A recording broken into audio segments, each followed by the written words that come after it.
WWE is in one of its best periods right now, and it's funny that I say that because lots of the fans have a lot to say about the most recent edition of Friday Night Smackdown. See, Friday Night Smackdown wasn't really bad, it wasn't really too great either. It had a mix of different stuff that I liked and didn't like about it, but again, that's just my opinion. For the most consensus I saw, people actually enjoyed this recent edition of SmackDown, and rightfully so, because there was a lot going on, a lot to pick up on, and a few hints and details that will probably progress storylines going on in the future. With that being said, the most recent thing going around about this latest edition of SmackDown is that it's been boring, repetitive, or just straight up corny. And whether you believe that or not, it's really up to you as an opinion. At the end of the day, we have to understand that not every episode of wrestling is going to be perfect. That goes for not just WWE, but AEW, New Japan, whatever wrestling promotion you watch, it's not going to be perfect. No matter what show you watch, it's not going to be perfect. Matter of fact, just in sports entertainment in general, this past NBA Finals was not entertaining at all in my opinion, and honestly ranked one of the worst by fans across the country. Now, per usual, the bloodline stuff that occurred got the best response.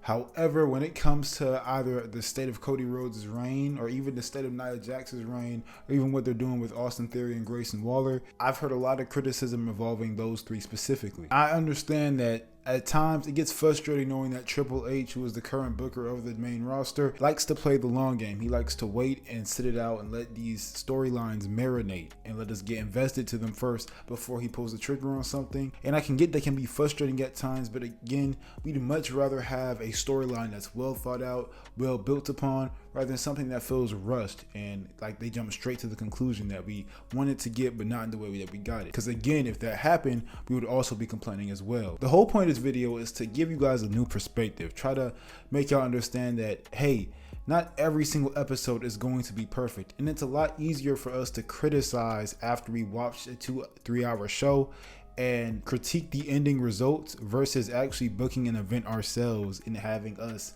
plan stuff out. Because lots of the times, especially recently with how Triple H's booking decisions have been, because they've been pretty good, a lot of our predictions are actually quite worse than actually what happened. I'm not saying all of them, some stuff should be changed, but it's a lot easier to do that in retrospect rather than in the moment. The truth is, I've seen tons and tons of critiques from different YouTubers talking about how they've had either frustrations or very good expectations that were met by this most recent episode of Friday Night Smackdown. Either way, we have to understand one thing, and that's that 100% of the time is not going to be a good episode. 100% of the time is not going to be a bad episode. Sometimes they're going to be great episodes, sometimes they're going to be bad episodes, sometimes they're going to be mediocre episodes. That's just how entertainment works in general. Not everybody is perfect 100% of the time, even good bookers like Triple H who are in the business right now. Matter of fact, we see the biggest issue with Triple H is in his tag team division.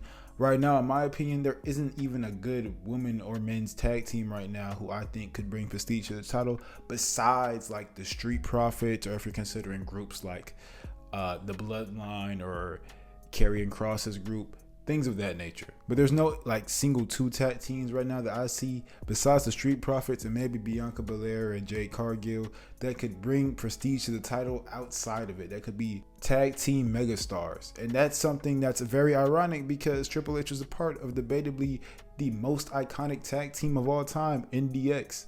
I think it's very important for us to understand that not every single Monday Night Raw or Friday Night SmackDown is going to be 10 out of 10 or even 9 out of 10, even 8 out of 10. Sometimes we're going to fall short, and that's okay. It's not on us. And I'm not saying that we shouldn't be able to critique the business because we're fans and we pay for certain PLEs and we're actually paying to see them go live and we're actually paying to see them perform through our TVs. So I'm not saying that we're not subject to criticism. I'm saying that when we're talking about the overall state of the product and where it's at right now, it's okay for us to have a bad SmackDown or bad Raw once in a while. It does not mean we're in a bad era. It does not mean we have bad champions. It's just bad booking decisions that happen with every single company, and there's nothing wrong with that. We are in one of the best periods of professional wrestling ever. I don't think we should be judging where we're at right now as a whole based off of a few Friday Night SmackDowns or Monday Night Raws. And I don't think we should be judging these champions' reigns either based off of a few bad matches or a few mediocre feuds. Again, we're in one of the best stages of professional wrestling, and I understand that we just got fresh off of debatably the greatest reign of all time in Roman Reigns. But give Cody some slack. He isn't working with as much as Roman Reigns had to work with.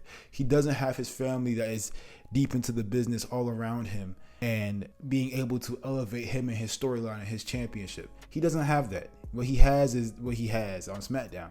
And the talent gap on SmackDown is, I wouldn't say significantly less than Raw, but it definitely is less than Raw. I think we're in one of the best eras of all time, and I think Cody's title reign, while it is falling short to definitely Roman Reigns standards, even the standards that I have for him, he isn't working with a lot, and I think we do have to take that into consideration. With that being said, in the comment section below, let me know what you thought about the most recent edition of Friday Night SmackDown. With that being said, I'll see y'all in the next video. This has been Reese Talks Wrestling.